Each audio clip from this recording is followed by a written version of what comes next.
How badly behaved is this dog, by the way? Sit, sit, sit. Look, look how obedient they are, right? Sit. Sit. Marley, sit. Sit. Good boy. Right, Bear, sit. Oh, hello. Good boys. Come on. What's been a mad year, really. 44 shows, 10 different countries, in the middle of a pandemic. Just been a real challenge, but a brilliant challenge and a great year. I mean, it all kicked off with Josh Warrington, didn't it? Losing to Maurizio Lara behind closed doors. There you've got a guy that is used to 10, 20, 30,000 raucous fans, and he had to walk out to 4 dark walls. And we've seen so many upsets this year, you know, starting with Lara and then probably finishing with George Kambosos beating Teofimo Lopez. I think as well, the mentality of fighters is changing.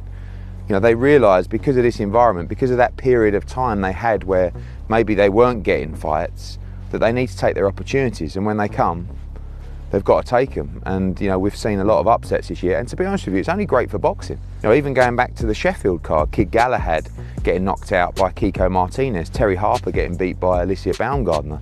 2 upsets on the night on what looked like quite a straightforward card. But boxing's far from straightforward. I think my highlights of the year, the growth of Conor Benn, you know, the continued dominance of Katie Taylor.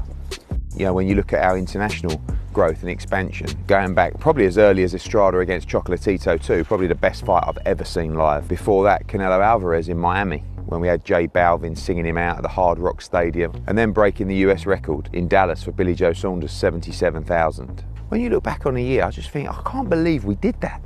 Having fans back is everything, really. I mean, Warrington back at Headingley, Joshua at Spurs, even Chisora Parker, you know, about 12,000 in there. Just special.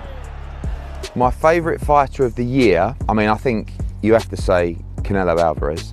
You know, 3 fights, obviously the Abner Yildirim mandatory, the Billy Joe Saunders unification, and then the Caleb Plant undisputed fight. But I have to say, I think Conor Benn deserves a big shout out. You know, had a great year, finished with a tremendous knockout of the year against Chris Algieri. This is a young man that I'm very, very excited about. So many fighters to mention, but it's hard to take away from the pound for pound king Canelo Alvarez. Eddie, amazing man, amazing work. Yeah, thank you. I think my most heart-racing moment really was the Anthony Joshua ring walk against Usyk, and I know that the fight didn't go as planned, but at the same time, seeing that many people back in there, seeing him back on the big stage with the big AJ up in lights and flames, that was a moment that, you know, made the hairs on the back of my neck stand up.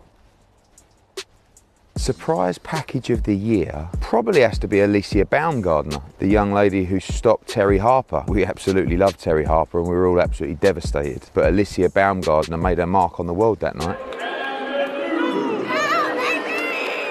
2021 for Matchroom and me personally, it's been a bit of a blur, but we can have a nice bottle of wine on Christmas Day and say, put the work in. We put the graft in. We've overcome problems, overcome obstacles. We've succeeded. We've broke down barriers. We've changed the game. Back in, it's around August, our move to DAZN from Sky. You know, it was a big move for us. It was very difficult for us to walk away from Sky. But at the same time, we needed a partner that shared our global mindset, that shared our vision. And that was DAZN. This year was a massive year for DAZN. Next year will be the year that they completely take over the world of boxing.